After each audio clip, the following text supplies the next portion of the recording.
An excavator works to clear the debris from the Grand River, part of a broader community effort to bring Caden Young home. The 3-year-old boy swept from his mother's arms 8 days ago, but time has not weakened this community's resolve to find him and bring closure to the family.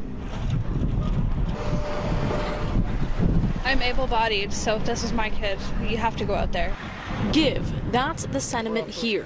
Give time, equipment, food, anything they can for a family that's lost so much. This woman put her own 2-year-old daughter in daycare just so she could help in the search efforts. There's so many spots, there's so much area to cover, and all the way down even to the dam. The more people, the better. The more eyes we get out on the lake and the river, the better the chance we could find him. By the water's edge, more generosity.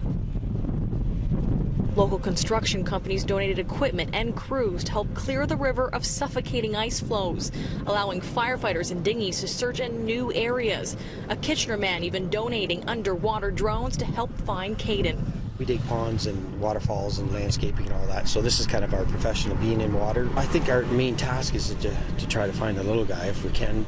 This is how daunting this task is for crews and volunteers. You have these massive chunks of ice, some of them as big as cars, choking the entire river. And not only that, they come in about 100 feet onto the shoreline, and somewhere under all of this is little Caden Young. It is daunting, but we can't give up. There's a little kid there. We got to find him.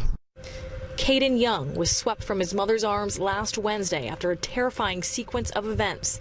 This local road in Waldemar was closed due to flooding. His mother drove around the roadblock around 1 in the morning and got stuck. The strong current pulled them, van and all, into the Grand River. She tried to escape with Caden in hand, but the waters were just too strong. Today, an OPP helicopter was back out searching the river.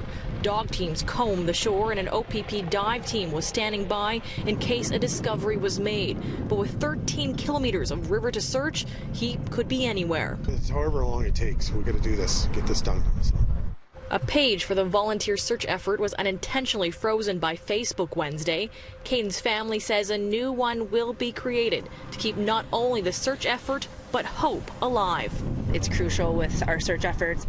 So you said there's 12,000 people wanting to help. Yeah, just on that group, and it's the family cannot be more overwhelmed by how amazing the community has been helping.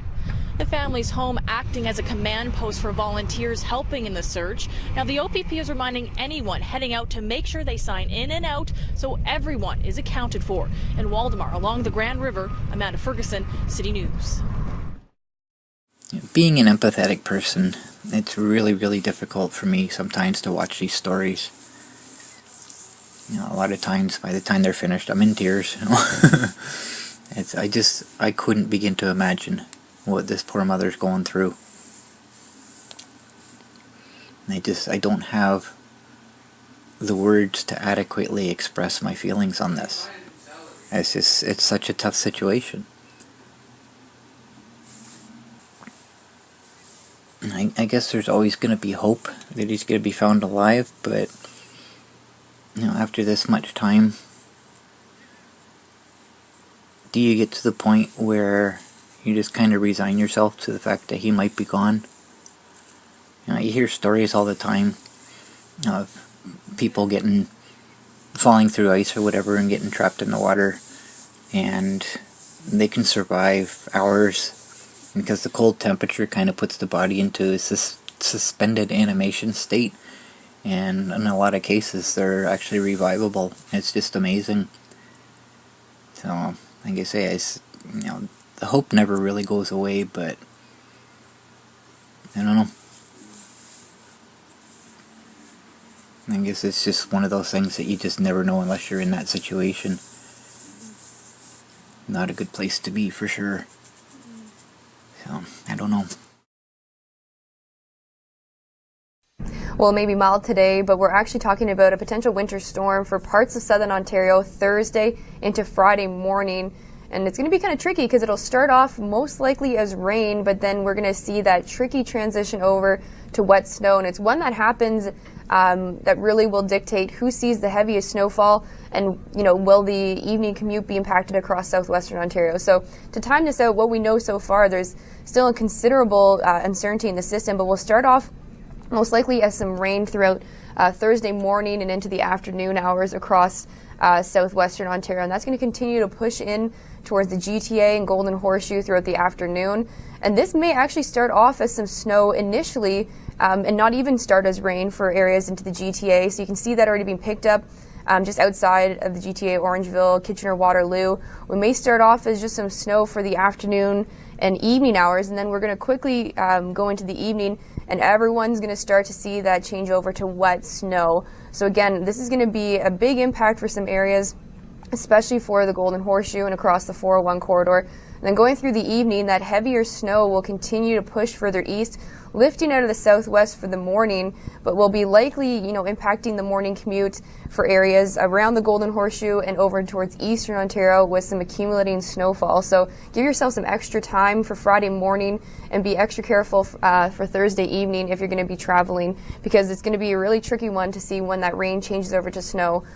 So right now we think the heaviest snow will be falling from the Hamilton to Niagara region. Over 10 to 20, even 25 centimeters of snowfall is possible, but some models are even putting in higher amounts just for areas north of Lake Erie. And then the further north you go, the less amounts you're going to be seeing. So this really goes from a dusting to a really impactful winter storm for some people. Well, that's not going to help the searchers out much. Significant snowfall near 10 centimeters tonight as winter returns. An intense low-pressure system from Texas is bringing a large area of snow with it as it tracks over Pennsylvania tonight. Snow may be briefly heavy at times tonight, and total snowfall amounts near 10 centimeters are expected across the area by Friday morning.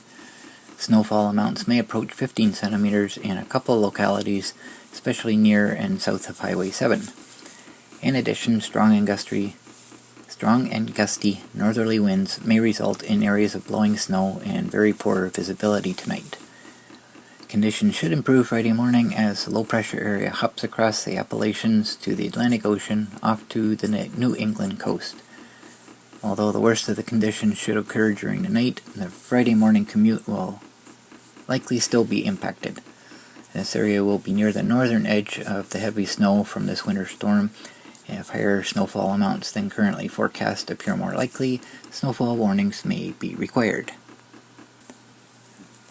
So, following the alerts, I got cold temperatures in the next 24 hours, followed by rain in the next 24 hours, snow in the next 24 hours. They make up their mind. Precipitation detected within 12 miles of North Huron. And here's the snow already arrived. And it's a fairly large system. It covers a whole lot of ground there.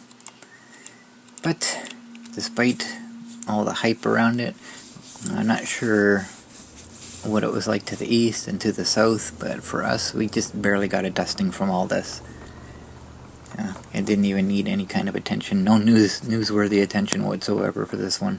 For us anyways. Like I say, I don't know what it was like below us, because apparently it was a lot worse down there.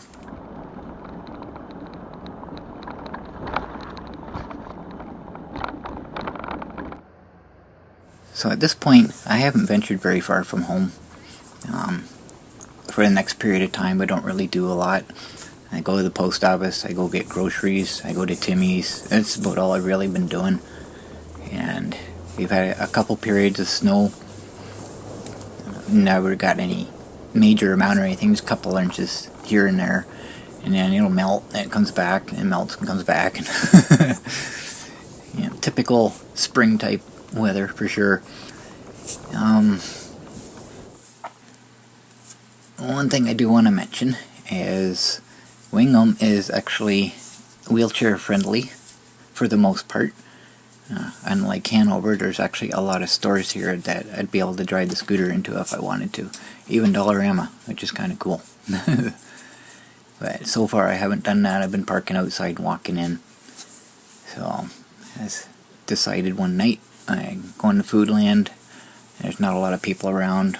My wheels aren't soaking wet or covered in snow. I'm not going to have snow dripping all over the place when I go in. So I decided tonight to actually drive in That's the first time I drove into any store. Can you think of any example? Even our post office is accessible, which is kind of cool. But the problem with that is our post office box is at floor level. So even if I took the scooter in, I'd have to get off to get down there. And it's really, really hard on my knees. But it's interesting because anytime I've ever had a post office box, anytime in my life, it's always been down low. So it's kind of weird. So anyways, I'm going to jump ahead quite a bit here.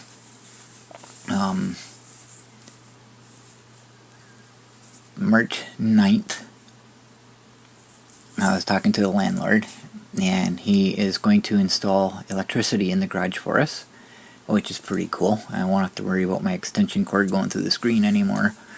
It'll actually be wired properly. March 10th, I was coming home from Timmy's, and as I'm driving down the sidewalk, I see a familiar sight. You recognize it? That was Cody's tractor. And it turns out he sold it, and whoever bought it just happened to be driving through Wingham. That was kind of cool. I wasn't expecting to see that, but I didn't figure he'd hang on to it long. It was having problems.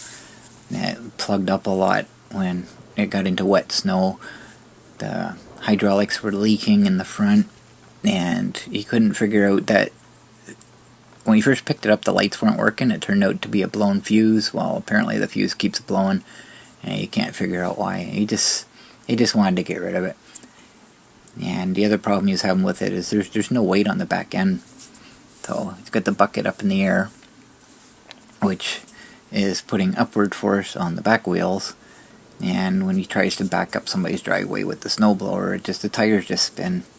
So he really wasn't happy with it at all. So he sold it. I'm not sure what he's got now, or if he's planning on getting anything else. He's not sure what he's going to do just yet.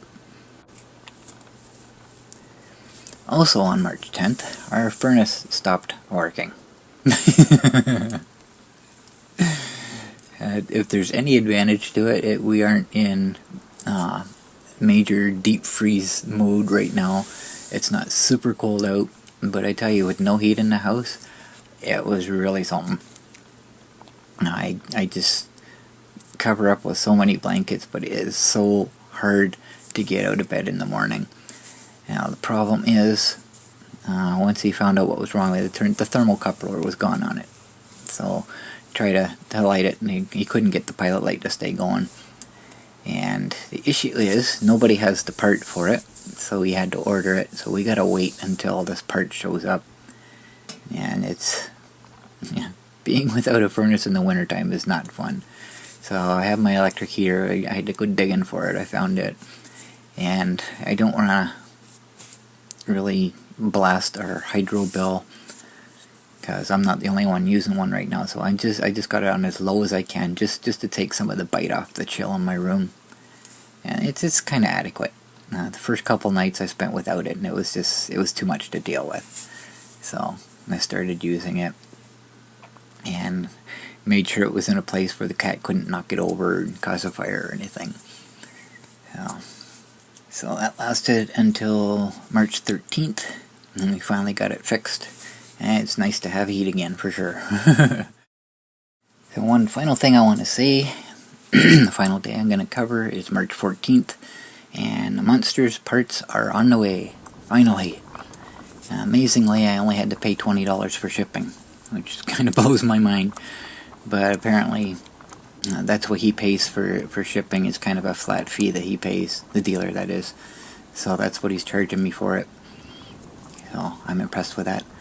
So the next video is going to be a few days. I found some music. I was sorting through it all, kind of organizing everything the other day, and I found some music that I was listening to, and I pictured a video that went with it.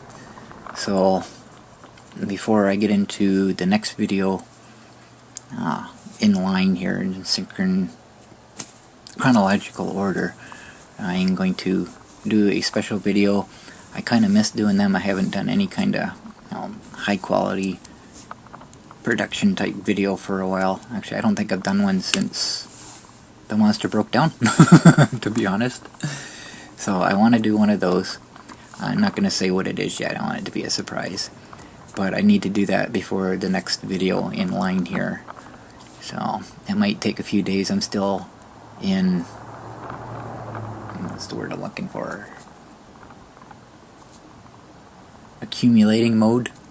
Is kind of compiling what it is I want to use for this. So it might take me a couple days. So there's going to be a little bit of a break before the next video. So that's it for this one, and thanks for watching.